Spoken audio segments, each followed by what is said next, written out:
Drop it.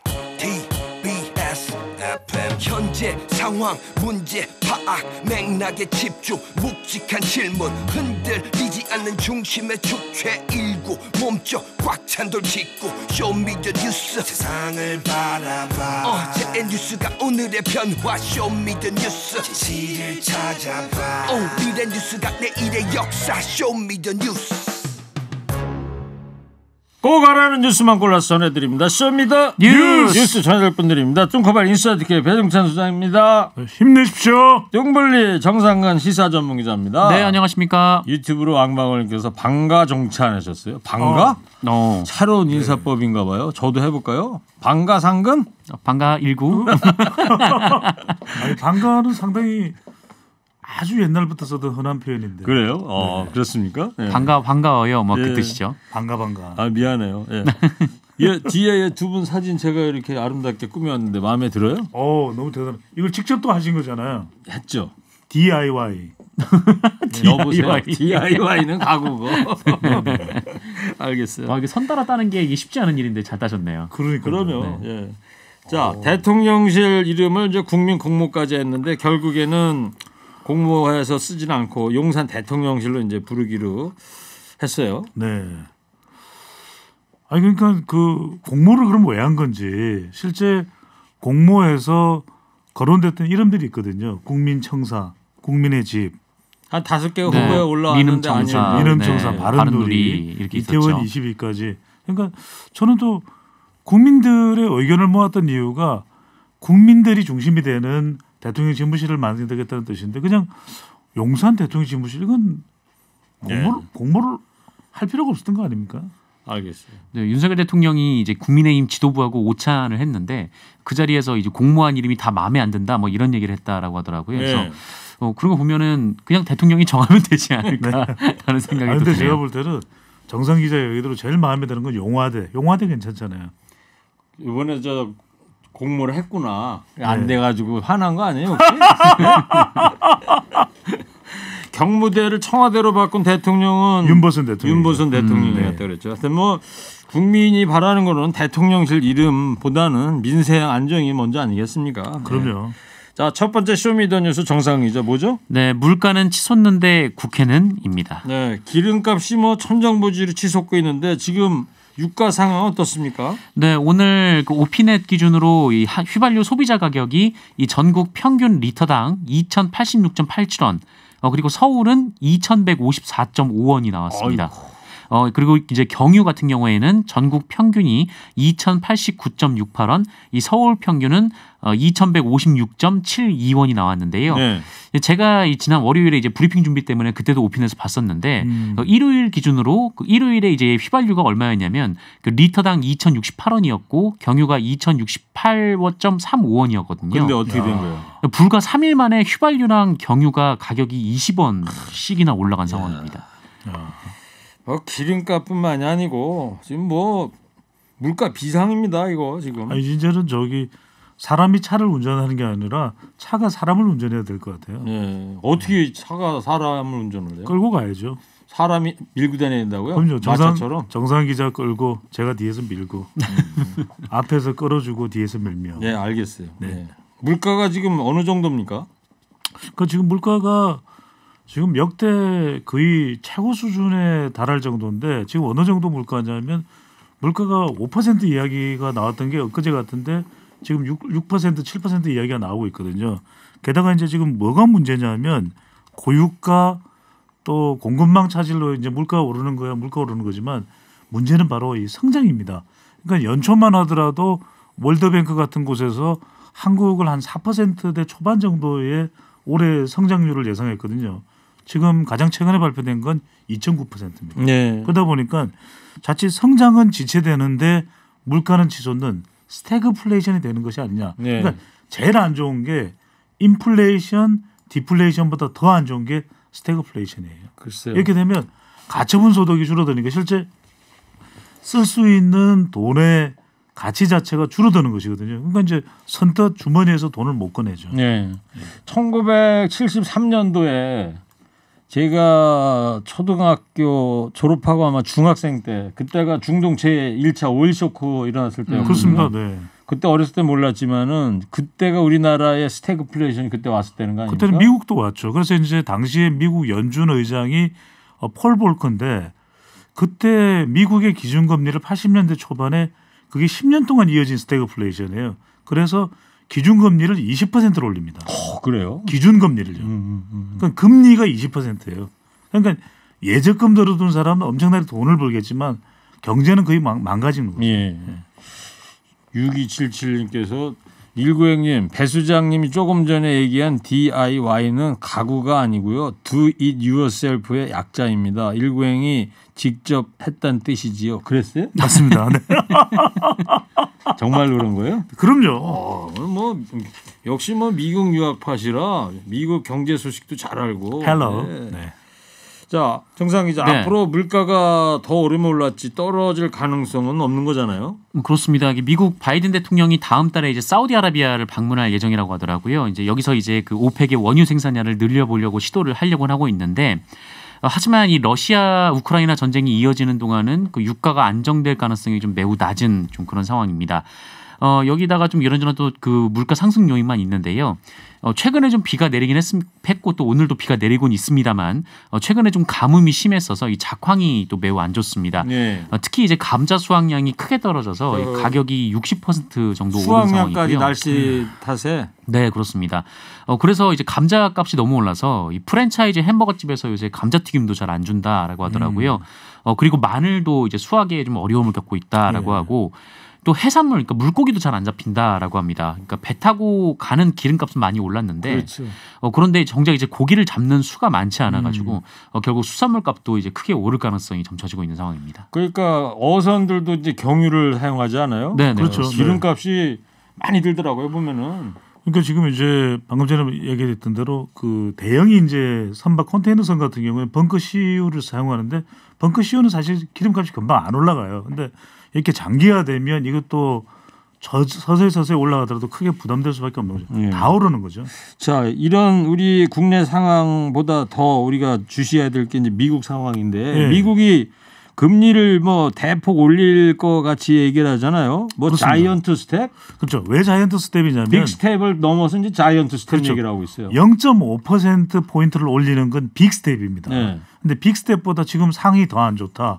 미국 인플레이션이 상당히 심각하고 샌프란시스코 근처의 세너제이 같은 곳에는 지금 집값이 천정부지로 오르고 있습니다. 그러다 보니까 0.75로 올려야 된다. 그러니까 0.75로 올리는 게 말하자면 빅보다 더 큰 자이언트다. 네. 그래서 자이언트 스텝인데 지금 미국의 연준의 연방공개시장위원회가 현지 시각으로 14일, 15일 그러니까 우리 시각으로는 내일 새벽쯤에 이제 발표가 될 거예요. 아, 그래요?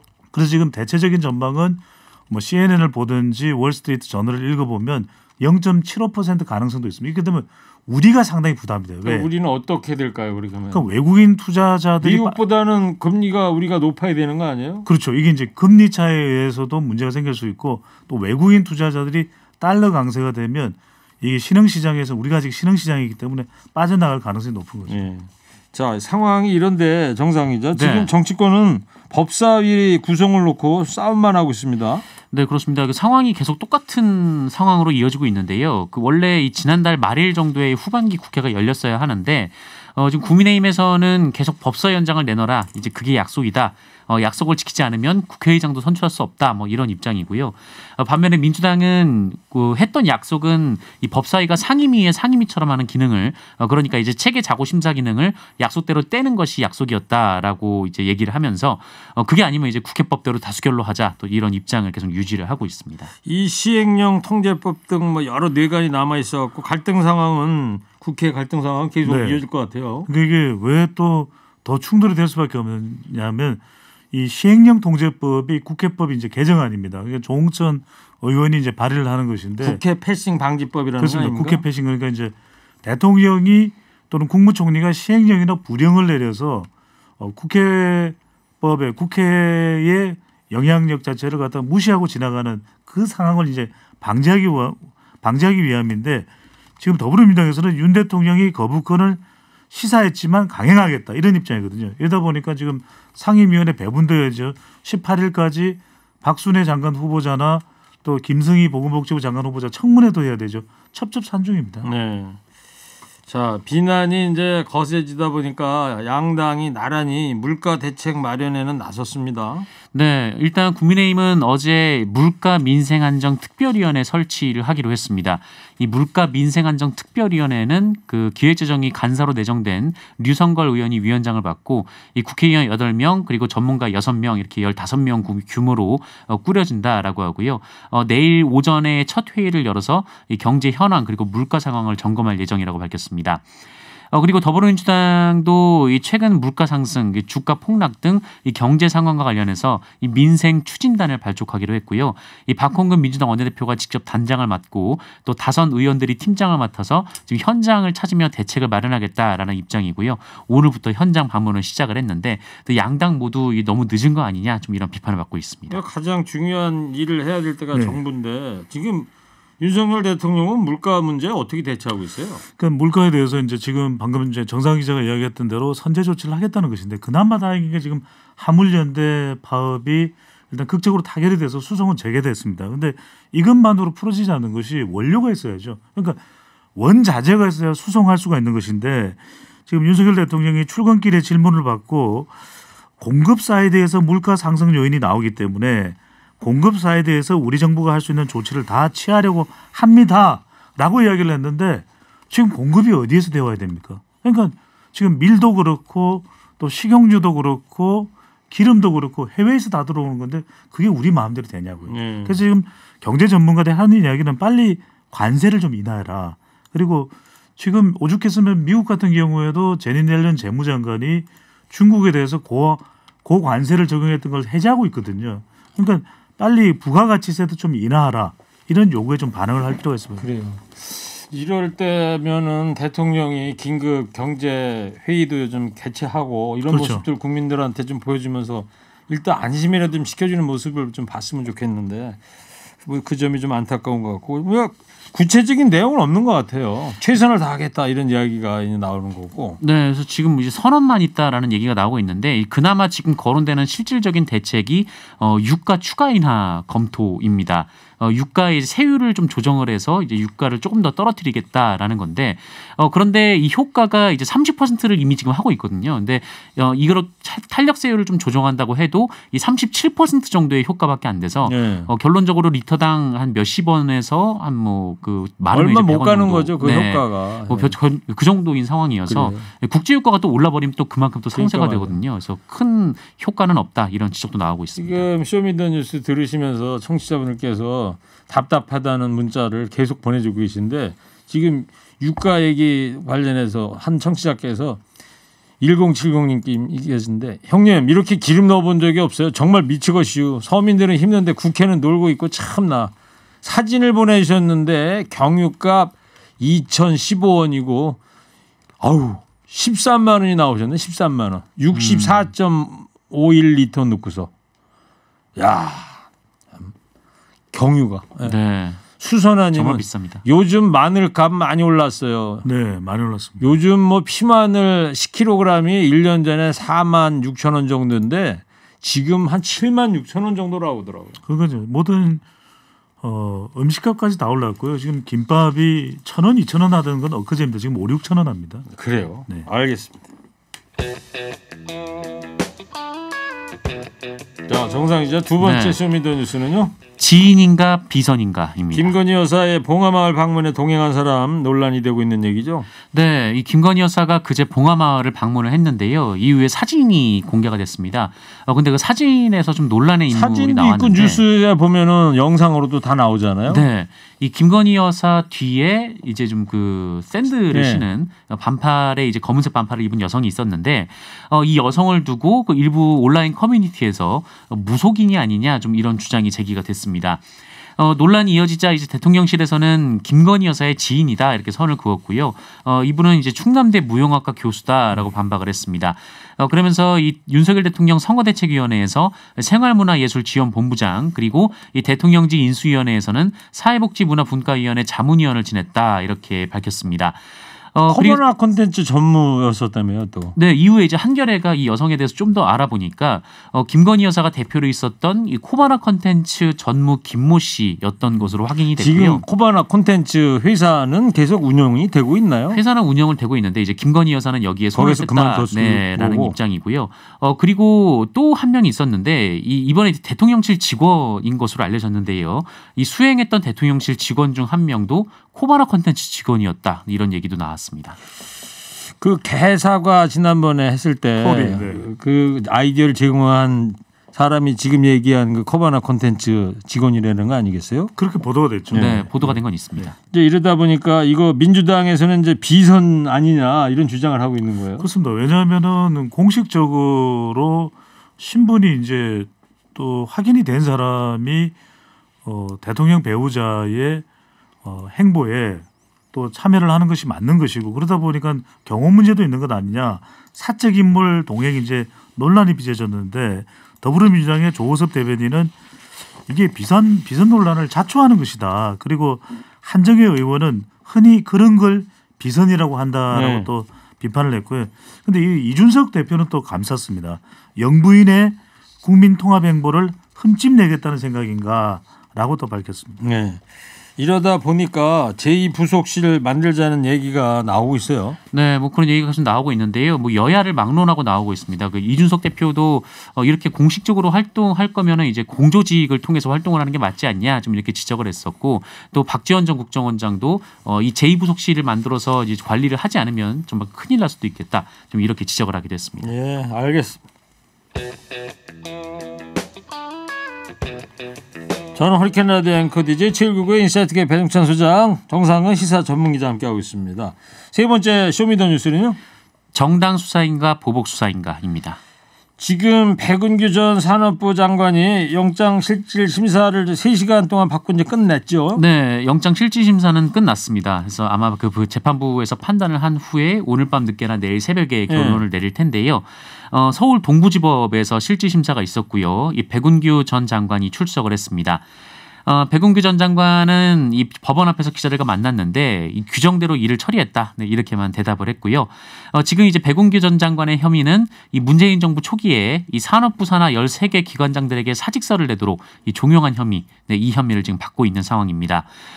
그리고 이게 몇 년도 혐의예요, 이게 그러니까 2017년 문재인 정부 시작할 때 얘기죠. 17년에서 18년. 네, 그렇습니다. 그래서 구속영장 발부 여부가 밤늦게 결정될 것으로 보이는데 만약에 구속영장이 발부될 경우 전 정권 청와대를 향한 수사가 속도를 낼 것이다, 이런 예상이 있고 기각이 된다면 좀 수사가 좀 한 차례 숨고르기에 들어갈 것이다, 이런 예상이 나오고 있습니다. 네, 지금 정상 기자도 얘기했습니다. 검찰 수사가 이 청와대 라인까지 노리는 거 아니냐, 이런 분석이 많습니다. 네, 그렇습니다. 윗선 규명을 위한 수사를 하기로 했다, 이런 이제 관련 소식이 전해지고 있는데 이제 영장실질심사를 했기 때문에 구속 여부가 이제 오늘 아주 중요한 분수령이 될 텐데요.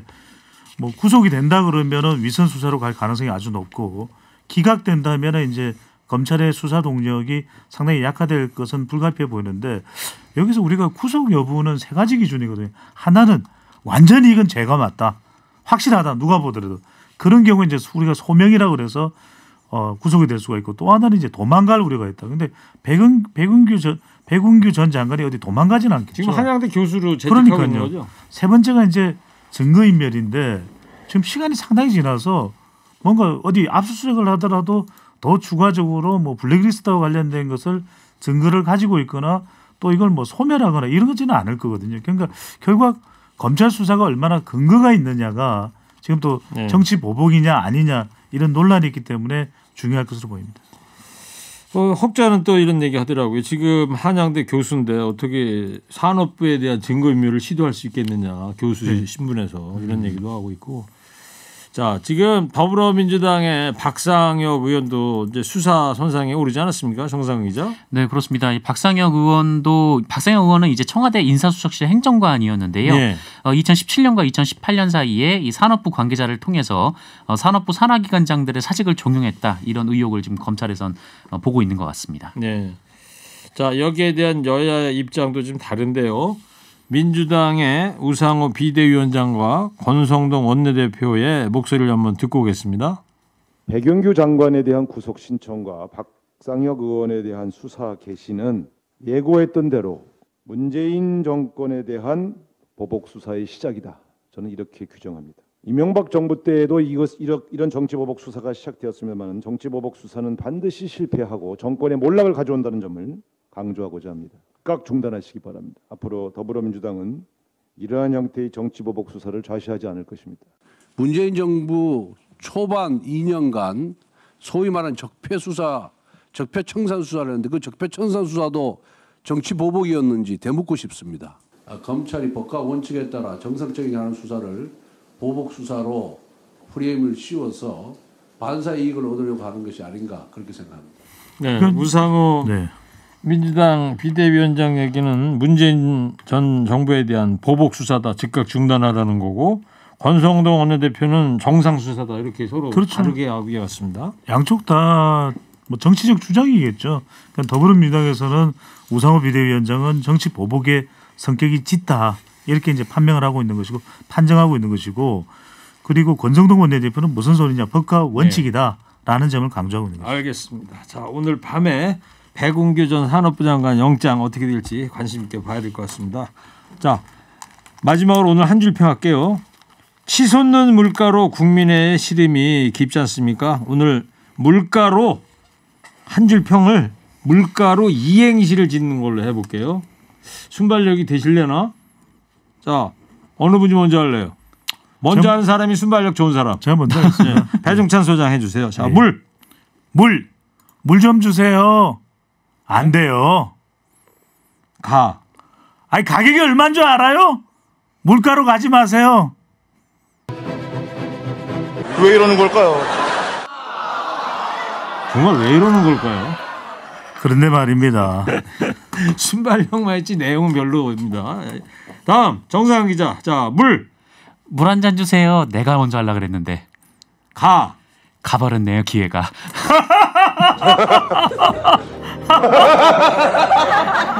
먼저 했어야 되는 건데요. 역시 우리 정상 기자가 센스가 짱이네요. 정상근 기자까지 왜 따라갖고 그러냐고. 네. 그럽니다. 아, 천 PD 왜 그래요? 자, 쇼미더뉴스 지금까지 배종찬 소장, 정상근 기자였습니다. 두 분 감사합니다.